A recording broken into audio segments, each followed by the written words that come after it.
Thank you. The day I met Nelson Mandela, I was standing in a queue with everybody else who was also meeting him for the first time.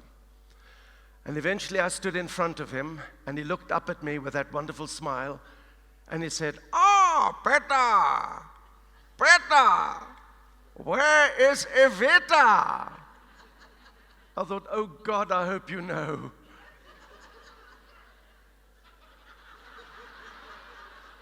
"1994. I was 49 years old when for the very first time in my life, I was allowed to queue up with anyone. On the 27th of April, millions of South Africans queued up to vote for the very first time, and many of them voted many times. The Rainbow Nation was born, a new national anthem was sung. Nelson Mandela freed me from my jail of prejudice and fear. It was no longer politically correct to be a racist in South Africa. In fact, I was no longer just a white Afrikaner. I was now a South African, at last, who said life cannot start at 50. And so I've always been very careful and very grateful to politicians. I've always said, thank you for putting the words into my mouth. Truly, with the old National Party government, which it seems no one ever voted for, they really were the best script writers I could wish for. And when in 1994 I realized that I'd lost my job, and I looked at Nelson Mandela and I thought, well, there you are. I can't make fun of him. I mean, how do you make fun of Nelson Mandela? It's like doing Mother Teresa with a dildo. Nelson Mandela just led my way by his great sense of humor, and I think one day somebody will write a thesis about the way that Nelson Mandela used humor to reconcile not just a nation, but an entire world. And of course, our democracy is 20 years old, and today I still have got a government, I still have politicians that write me my material. They put the words into my mouth. I couldn't make it up if I tried. And that's why I don't pay taxes, I pay royalties. But originally it wasn't just the old National Party that inspired me with their gifts of a P.W. Botha, a Pik Botha, a Fani Botha, a Bothalezi. I was also inspired by white South Africans who were fighting the system from within the system, especially a very unlikely freedom fighter called Helen Suzman. Helen Suzman spent her life in politics, and 13 years of that life saw her alone in parliament, the only member of the white opposition to the apartheid government. Helen Suzman really showed what one woman managed to do to help change the history of her country. This was 1985. We were in a state of emergency. The army was in the street. There were guns everywhere. People were dying. We didn't know where. We didn't know why. We didn't know who. We didn't want to know. We were so frightened.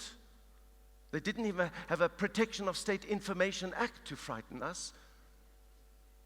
And yet, that's when Helen Suzman invited me to have lunch with her in Parliament. 1985, I thought, oh no, can't we rather go to La Perla? I mean, to go to Parliament was like visiting Chernobyl set in North Korea. And you had to wear a suit and a tie, and I didn't have a suit and a tie. So I said to Helen, I'm sorry, I can't have lunch with you, I don't have a suit and a tie. She said, yes, you do. I saw you do P.W. Botha in a suit and a tie. I said, no, but that's my costume. She said, yes, we wear them here as well. She said, wear your suit and tie and come and have lunch with me in Parliament, Pieter. Just be careful not to give yourself away.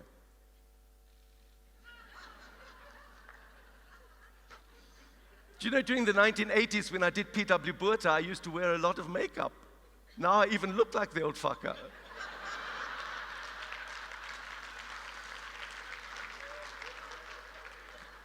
Helen gave me my ticket to the visitors gallery. She said, my dear, if you're going to do them on stage, watch them at work. And I looked down, and there they sat, the entire apartheid government. And right in front of me sat P.W. Botha at his desk, making notes, or signing death warrants, but very busy. And he put his pen down and he looked up, up, up, right into my soul. My scrotum disappeared. Helen Suzman had a wonderful brittle sense of humor. She used to challenge the apartheid government with their own rules in Parliament. One of those rules allowed an MP to ask a question of the government in Parliament, and the government had to answer that question in Parliament, sight unseen. We still have to get there in our great democratic structures. To add insult to injury, Helen would ask the same question every year, a question pertaining to the Population Registration Act, the foundation to all the hideous apartheid laws. Mr. Speaker, would you please tell us how many South Africans were racially reclassified during the last year? Let me share with you the answer that she forced out of them in 1985.